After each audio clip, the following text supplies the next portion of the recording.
Naisip mo na ba kung bakit maraming matatanda ang nagigising ng 3:00 ng madaling araw at hirap ng makatulog muli?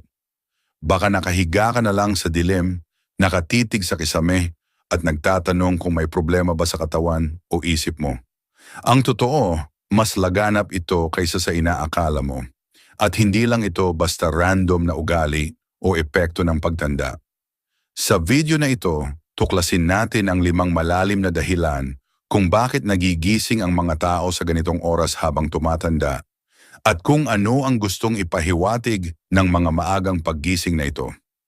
Bawat dahilan ay naglalahad ng mas malalim na katotohanan tungkol sa iyong katawan, kalusugan at mga karanasan sa buhay.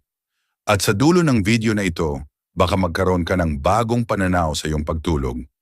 Hindi lang ito mga simpleng paliwanag, nakabatay ang mga ito sa totoong pisyolohiya